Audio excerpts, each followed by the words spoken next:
The day everything changed for Arman Halim began with a scream that cut through the bright, ordinary noise of a busy city afternoon. It was the kind of scream that did not belong to a crowd or a traffic accident, but to a single human soul losing control of its final hope. Under the sharp white sun, between glass towers and restless sidewalks, a single father carrying his daughter's school bag suddenly ran toward danger instead of away from it. And in that one reckless moment, fate quietly rewrote 2 lives forever.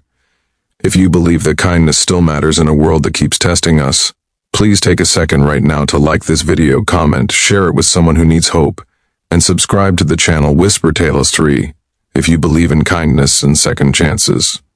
Arman Halim was not a brave man by nature. He was tired, thin from skipped meals, and permanently worried about the fragile balance of his life.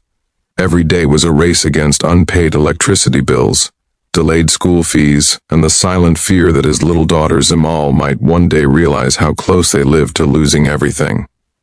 His mornings were always the same, sunlight spilling through a cracked apartment window, the smell of reheated bread, and Zimal's small hands tying her worn backpack straps, while Arman tried to hide his exhaustion behind a soft smile. That afternoon, he had just dropped her at a nearby learning center and taken a longer route to his delivery job so he could save bus fare. The streets were loud with vendors and passing cars, the sky painfully blue, and life moved with the careless confidence of people who believed tomorrow was guaranteed. Then the scream came from the edge of a crowded pedestrian bridge. A luxury car had stopped at a strange angle, its driver slumped over the wheel, smoke creeping out from under the hood. People gathered, filming, hesitating, whispering. No one moved. Arman did not think about danger, lawsuits, or recognition. He only saw a man trapped inside heat and metal, and for a second, he saw Zimal's face instead. The door was locked. The engine hissed like a living creature about to snap. Arman smashed the window with a loose iron rod lying near a construction site. Shards sliced his arm as he leaned in, choking on smoke, dragging the unconscious stranger across the seat. By the time the man's weight collapsed into his chest, the crowd finally rushed forward, and someone screamed for an ambulance. Arman stumbled backward and nearly fell, his hands trembling, blood dripping onto the pavement. The man he had pulled out was pale, dressed in an expensive suit, his watch alone worth more than Arman's yearly income. Sirens arrived, questions followed, but Arman quietly slipped away before anyone could write his name down. He wiped his arm with a torn cloth, picked up his delivery bag, and kept walking because life did not pause for heroes who could not afford to be late for work. For the next few days, nothing magical happened. The pain in his arm worsened, but he could not miss a shift. Zimal's school called again about overdue fees. The landlord left another warning under the door. At night, Arman lay awake listening to ceiling fans and distant horns, wondering why the world rewarded cruelty more than courage. He had not even searched the news. He did not want to see his face beside a stranger's gratitude. Saving someone had not changed the shape of his life. It only reminded him how easily everything could burn away.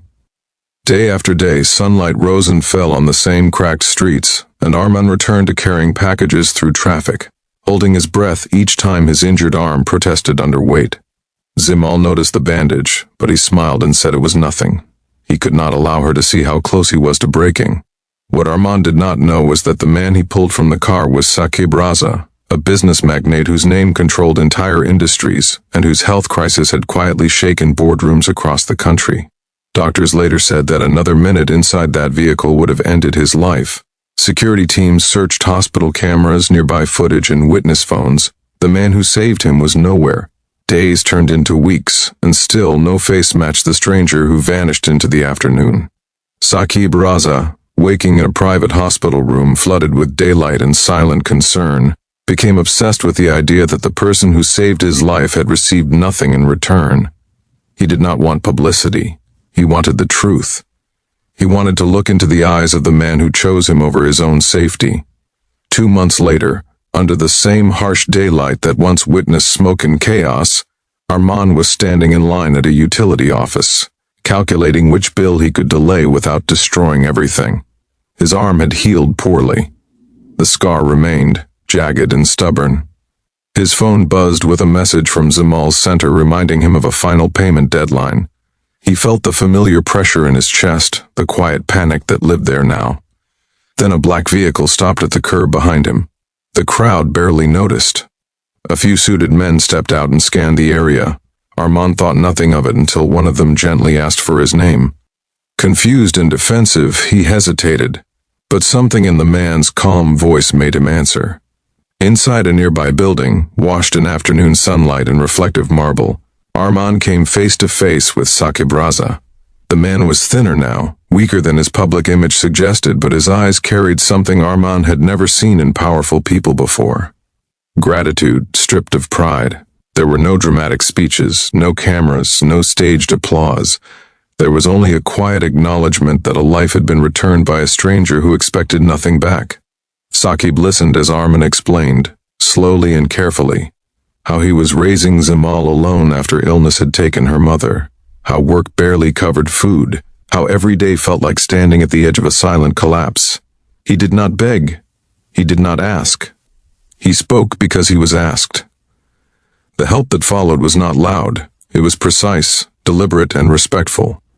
Zemal's education was secured without conditions. Armand received proper medical treatment and a stable position in a logistics firm owned by one of Sakibraza's companies, a role chosen not for pity but for his reliability and work record. A modest apartment closer to Zemal's school replaced the crumbling rooms they once called home. No headlines ever appeared, no interviews were requested. Saqib insisted that the story belonged to the person who had lived it, not to the man who survived it. For the first time in years, Armand watched the daylight enter their new living room without calculating how long electricity would last. He watched Zemal study at a clean desk, sunlight warming her hair, her laughter returning in small, shy bursts, and he finally allowed himself to breathe without fear attached to every inhale.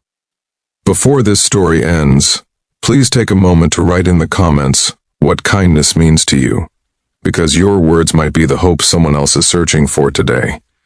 If this story has touched your heart, if you felt Armand's fear, his quiet courage, and the fragile miracle of being seen after years of invisibility, please like, comment, and share this video so more people can remember that ordinary people still carry extraordinary light inside them. Armand Halim never became famous. He never stood on a stage. But every bright afternoon when he walks hand in hand with Zemal under a fearless blue sky, past streets that once watched him bleed and disappear, he knows that sometimes the bravest rescue is not pulling a stranger from a burning car. Sometimes it is surviving long enough, with enough kindness still intact, to receive a second chance without losing the gentle soul that made it possible.